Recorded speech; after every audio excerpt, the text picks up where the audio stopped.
영적 지위와 권위. 하나님의 말씀은 시편 91편 1절입니다. 지존자의 은밀한 곳에 거주하며 전능자의 그늘 아래에 사는 자여. 이 시간에는 영적 지위와 권위라는 제목으로 말씀을 묵상하겠습니다. 우리가 하나님께 받은 권위를 사용하지 않으면 다른 사람이 우리를 대적하는데 그것을 사용한다는 것을 기억해야 합니다. 크리스천은 예수님 안에서 영적 거처와 지위를 갖고 있습니다.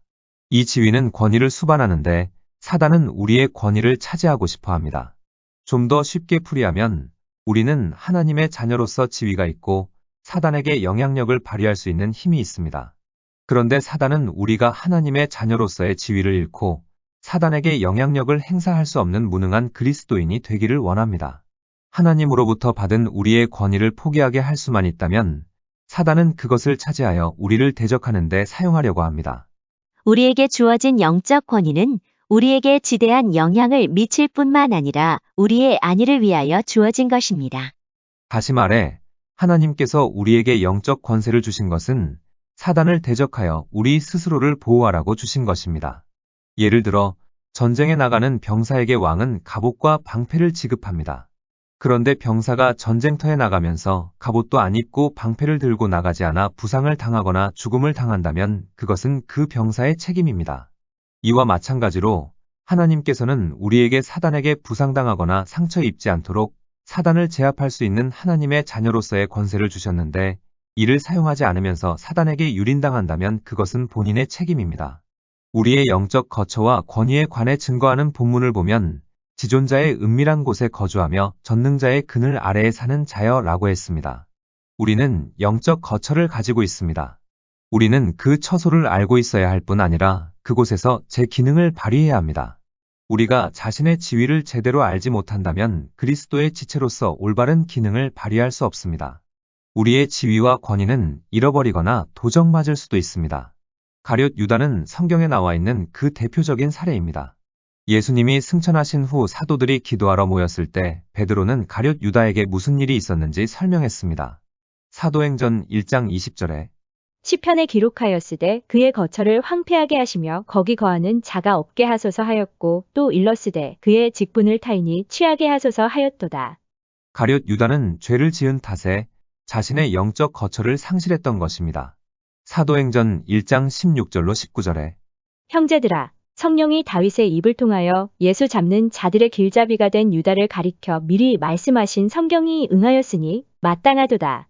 이 사람은 본래 우리 수 가운데 참여하여 이 직무의 한 부분을 맡았던 자라. 이 사람이 불의에 삭스로 밭을 사고 후에 몸이 곤두박질하여 배가 터져 창자가 다 흘러나온지라. 이 일이 예루살렘에 사는 모든 사람에게 알리어져 그들의 말로는 그 밭을 아겔다마라 하니 이는 피밭이라는 뜻이라. 이해하기 쉽게 표현하면 죄를 지으면 우리를 감싸고 있는 하나님의 보호막에 구멍이 꿀리게 됩니다. 그래서 사단이 성도들의 영적 권위를 빼앗아가는 전형적인 방법은 죄를 짓게 만드는 것입니다. 과거의 사단은 아담과 하와를 타락시켜 아담과 하와가 다스리던 모든 것에 대한 지배권을 차지했습니다. 아담이 죄를 지음으로 말미암아 사단에게 자신의 영적 지위를 빼앗기고 만 것입니다. 아담의 타락 이후 세상에는 죄악과 죽음, 질병과 빈곤, 지진과 기근, 전염병과 다른 모든 재앙이 발생했습니다. 하나님이 세우신 창조 질서가 무너지고 아담은 하나님이 주신 권위를 상실하고 만 것입니다. 아담의 첫 아들 가인은 미움과 시기와 살인을 배웠습니다. 사단은 하나님이 모든 피조물을 보호하고 돌보도록 아담에게 주신 권위를 빼앗아 만물을 파괴하며 죽이는 데 사용했습니다. 그런데 예수님은 인간의 권위를 다시 회복시키셨습니다. 인간이 자기 권위를 상실했으므로 당사자인 인간만이 그 권위를 다시 회복할 수 있기 때문입니다. 그래서 예수님께서 성육신하신 것입니다. 예수님은 인간이셨으므로 인간이 상실한 권위를 회복할 법적 권리를 소유하고 계셨습니다. 또한 하나님의 아들이셨으므로 인간을 지배하는 원수의 다스림을 받지 않으셨습니다. 예수님은 자신이 행하고 말한 모든 것을 통해 하나님의 뜻을 계시하셨던 것입니다. 예수님이 죄를 정복하셨기 때문에 모든 죄가 용서되었고 아픔과 질병도 그분의 권세와 능력에 굴복하였습니다. 또한 자연도 예수님의 명령에 순종했습니다. 예수님은 아담이 상실한 권위를 되찾아 주셨고 순종과 희생을 통해 하나님과 우리의 관계도 정상적으로 회복시켜 주셨습니다.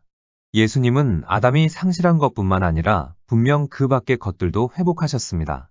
사단과 아담은 이 땅을 지배했을 뿐이지만 예수님은 이 땅과 하늘을 지배하십니다. 예수님은 사단이 빼앗아 차지한 권세보다 더 높은 권세를 갖고 계십니다.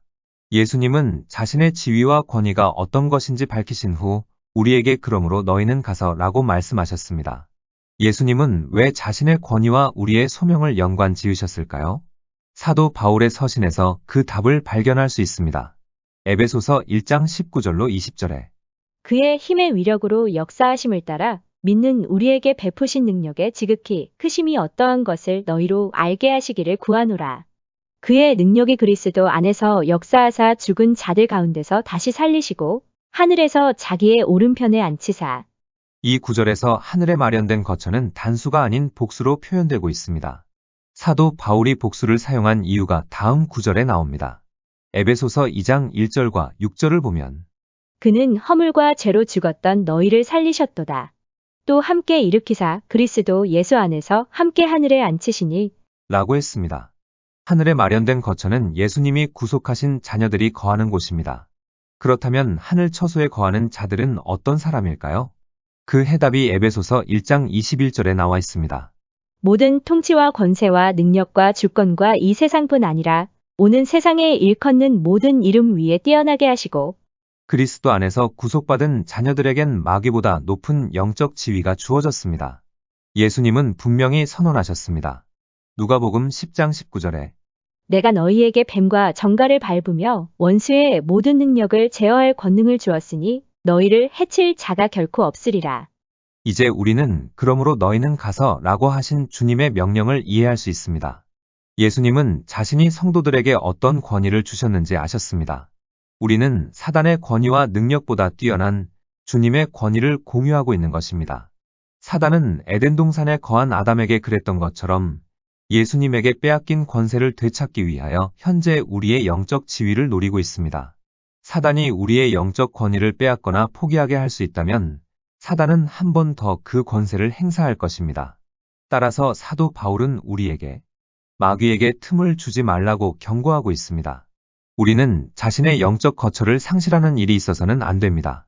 하나님 나라는 계급과 권위로 구성되어 있는데 계급이 높을수록 더 큰 영향력과 권위를 행사하기 마련입니다. 사단이 에덴 동산에서 공략했던 대상은 코끼리나 사자가 아니었습니다. 권위가 어떤 것인지 이해했던 사단은 인간을 공략했던 것입니다. 인간을 지배하면 아담이 다스리고 돌보던 모든 것이 사단의 차지가 될 것임을 알았기 때문입니다.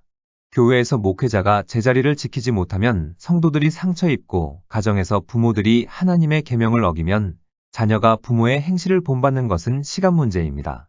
하나님의 계명을 어긴 부모가 영적 권위를 상실하면 자녀들은 원수의 소나귀에 놀아나기 때문입니다. 다윗의 생애는 우리에게 이 원리를 똑똑히 보여줍니다. 다윗의 지도하에 이스라엘 왕국은 안전하며 부강해졌고 하나님은 다윗을 축복하셔서 그에게 많은 자녀를 주셨습니다. 하나님의 축복에 점점 익숙해지고 안이해진 다윗은 하나님이 주지 않으신 것까지 스스로 차지했습니다. 자신의 충직한 신하인 우리아가 그의 왕국을 수호하기 위해 전쟁터에 나가 있는 동안 우리아의 아내인 밧세바와 불륜 관계를 맺은 것입니다. 다윗은 감쪽같이 즐길 수 있다고 생각했지만 밧세바가 그의 아이를 임신하는 바람에 문제가 복잡해졌습니다. 우리아가 밧세바의 임신 사실을 알게 되는 것은 시간 문제였던 것입니다. 그래서 다윗은 우리아를 살해하기로 마음먹고 요압에게 밀서를 보냈습니다. 다윗의 밀서를 전해받은 요압은 왕의 지시대로 우리아를 치열한 전투가 벌어지는 최일선으로 내보냈고 결국 우리아는 용감하게 적과 맞서 싸우다 전사하고 말았습니다. 이처럼 간음으로 시작된 다윗의 거짓과 속임수는 급기야 살인을 초래했던 것입니다. 그 후 얼마 지나지 않아 나단 선지자가 다윗을 찾아와 그의 죄를 지적하자 다윗은 내가 여호와께 죄를 범하였노라고 자백했습니다. 이때 나단은 다윗에게 여호와께서도 당신의 죄를 사하셨나니 당신이 죽지 아니하리라고 했습니다. 나단의 꾸지람에 제정신이 든 다윗은 회개했고 하나님은 그의 허물을 도말하여 주셨습니다. 그러나 나단 선지자는 이 일로 말미암아 여호와의 원수가 크게 비방할 거리를 얻게 하였다고 다윗을 책망했습니다. 다윗은 용서받기는 했지만 그 자신과 가족들은 그 일로 인해 하나님의 원수한테 크게 유린당하게 되었습니다. 다윗 왕의 죄로 말미암아 그의 가족과 이스라엘 백성이 이루 말할 수 없는 고초를 당한 것입니다. 다윗과 밧세바 사이에 태어난 첫 아이는 이래 만에 죽었고 다윗의 후계자인 맏아들 암논은 이복여동인 다말을 강간했습니다. 다윗의 또 다른 아들이자 다말의 오빠인 압살롬은 암논을 죽임으로써 그에게 복수했습니다. 또한 압살롬은 많은 이스라엘 백성에게 환심을 산 후 반역을 꾀하여 다윗의 왕위를 찬탈했습니다. 게다가 다윗의 후궁들과 동침했을 뿐만 아니라 다윗을 죽이기 위해 군사들을 보내 추격하기까지 했습니다. 그러나 종국의 압살롬의 반란은 진압되었고 그는 살해당했습니다. 이렇게 다윗은 죄로 말미암아 자기 가족을 하나님의 원수에게 내주게 되었고 그 탓에 그는 세 아들을 잃었습니다. 목회자가 죄를 짓고 자신의 영적 지위를 상실하면 성도들이 사단의 공격을 받게 됩니다. 가정에서 가장이 죄를 짓고 영적 지위를 상실하면 자녀들이 각종 중독에 빠지고 정욕의 노예가 됩니다. 직장에서 한 부서의 책임자가 죄를 짓고 영적 지위를 상실하면 부서원들이 고통당합니다. 회사를 책임지는 사장이 죄를 짓고 영적 지위를 상실하면 사원들이 고통을 당하게 됩니다. 이처럼 각 지도자가 죄를 짓고 영적 지위를 상실하면 가족과 수하들이 많은 문제에 시달리고 고통을 당하게 되는 것입니다. 이에 관한 야고보의 경고를 유념해야 합니다. 야고보서 3장 1절에 내 형제들아, 너희는 선생된 우리가 더 큰 심판을 받을 줄 알고 선생이 많이 되지 말라.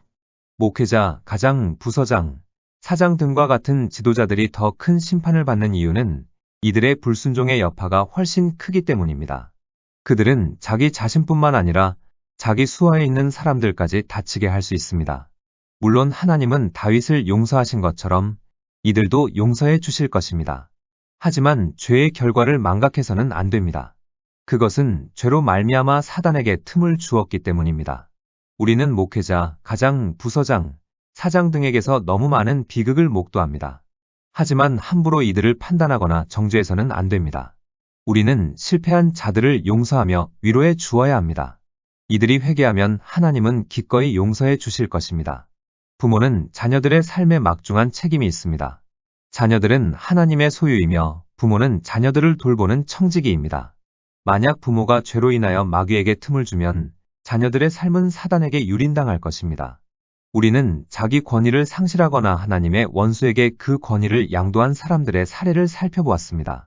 사단은 우리로 하여금 죄를 짓게 만들어서 그 권위를 빼앗으려고 안간힘을 씁니다. 그럼에도 불구하고 우리가 전심으로 하나님을 경외하면 사단은 위협이라는 수단을 통해 그리스도 안에서의 우리의 지위를 박탈하려고 획책할 것입니다. 위협을 격퇴하는 첫 단계는 담대히 그 위협에 맞서는 것입니다. 다음은 간증입니다. 내가 큰 교회의 직원으로 근무했을 때 나는 그 교회의 교역자들이 하나님께 받은 소명에 전념할 수 있도록 온갖 허들의 일을 감당했었다. 그들의 양복을 세탁소에 맡기고 찾아오는 일과 그들의 자녀들을 학교에 등하교시키는 일, 그들의 차를 닦아주는 일 등 온갖 잡다한 일을 도맡아 했다. 그러던 어느 날 하나님은 내게 사역에 관한 중요한 말씀을 들려주셨다. 지금 내가 하고 있는 일은 그다지 중요한 일이 아니기 때문에 간혹 실수한다 해도 쉽게 바로잡을 수 있다. 그러나 내가 목회자가 되었을 때에는 수많은 교인들의 삶이 너에 의해 좌우될 수 있다는 사실을 명심해야 한다. 기도하시겠습니다. 하나님, 우리가 하나님께 받은 권위를 사용하지 않으면 사단이 우리를 대적하는데 그것을 사용한다는 것을 알았습니다. 사단은 하나님께서 우리에게 주신 권위를 빼앗으려고 죄를 짓게 하는데 여기에 속지 않게 하시고 또 사단은 위협이라는 수단을 통해 우리의 지위를 박탈하려고 획책하는데 여기에도 속지 않게 하옵소서. 하나님께서 각자에게 주신 지위와 권위를 기도로 깨어있으면서 담대함으로 맞서게 하옵소서. 예수님의 이름으로 기도드립니다. 아멘. 하나님께서는 내 형편이 어떠하든 내 신분이 무엇이든 무슨 죄를 지었든 변함없이 나를 사랑하십니다.